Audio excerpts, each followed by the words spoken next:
Welcome to Keeping Positive at Work. 5 tips to stay happy, productive and successful in the workplace. The first tip is to take your time. Now, you've heard the phrase measure twice, cut once. Well, this is true in just about everything to do with work and the workplace.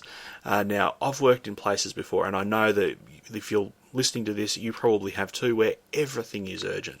Everything must be done as soon as it hits your desk or comes into your work area. This can cause huge amounts of stress, and it can mean that you do start to rush and try to get things off your desk as quickly as possible. And this is a mindset that we all fall prey to. What's important is that you slow down, take a deep breath, and just go through the process of getting each task done systematically and methodically wherever possible, because it's going to help minimize the mistakes and oversights that you make on your work, which means that you're not having to fix them up later, which frees up your time to tackle other jobs that have to be done. The second tip is something that is a bit of a struggle for a lot of people, myself included. I found this difficult for years, and that is to avoid procrastination and jump in. In other words, screw it, just do it. When we have difficult tasks that we have to do, or tasks that we don't want to do, we do tend to put them off. So it might be that we delay them and move on to something else that we want to do. Now, it could be you're delaying making difficult phone calls. It could be a task that you're just going to find boring and monotonous, so not really that interested in, working with a difficult co-worker or dealing with a difficult customer, whatever it may be. It's best just to avoid delaying the situation and get in and actually action it, because you're going to feel a lot better for it. As soon as you can get it off your to-do list, you're going to feel better. These things tend to weigh us down when we know something's coming up we don't want to do and we're putting it off. We tend to start to dread it. We dread wanting to go back to it, and when we do, we're always unhappy, we're always negative about it. We just want to get it done and do whatever else after that. So if you can get it done straight away or as quickly as you can to get it off your to-do list, you're going to be happier for it, and I would wager that you're going to be a lot more productive as a result. The third tip I want to share is that you should keep your work area organised and tidy. Now, I used to be someone that thought that they thrived on the chaos of a messy desk. If your desk is messy, then it means you're working. If your desk is clean, well, obviously you're not busy enough. That used to be what I thought, and I was wrong. Now, some people do find a bit of peace and a bit of calmness in the chaos if they have a messy desk and a messy work area, because everything's sort of all over the place and they just adapt and they do it. But for the most part, people will be more productive if their work area is tidy. And I'm not talking about necessarily everything sparkling and shiny clean. What I'm talking about is that you have an organised flow of work, or you have some sort of system in place around your work area where you can actually see what you're achieving. That's going to help you stay a lot more positive. If everything's just messy and everywhere, I find that you don't necessarily see the full picture of what you've been able to achieve in a day, what you've got done and what you have to do. So if you can keep things sort of tidy and, as I say, have a bit of an organised sort of system around how you're actually operating in your work area, you'll be a lot happier for it, and most likely you're also going to be probably more productive.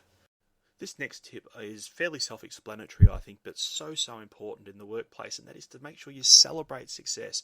Take the time to celebrate the achievements that either you, someone around you, or that your team as a whole has actually made.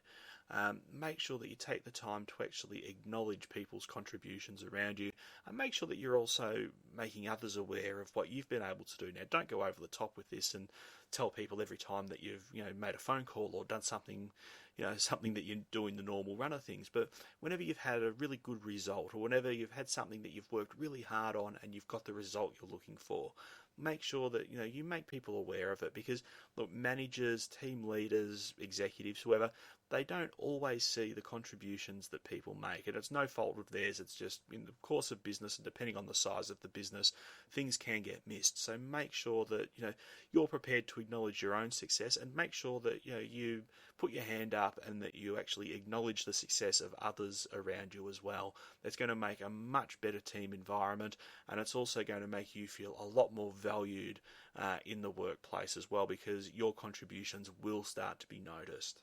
The fifth and final tip I want to share with you is that you should avoid office politics. Office politics is the number one company culture killer in business, in my opinion. There is nothing more toxic than office politics in a business. I've never seen anything good come from office politics, and I strongly recommend that you don't engage in any of the political games that some may play in your workplace. It's always best to avoid it wherever you can.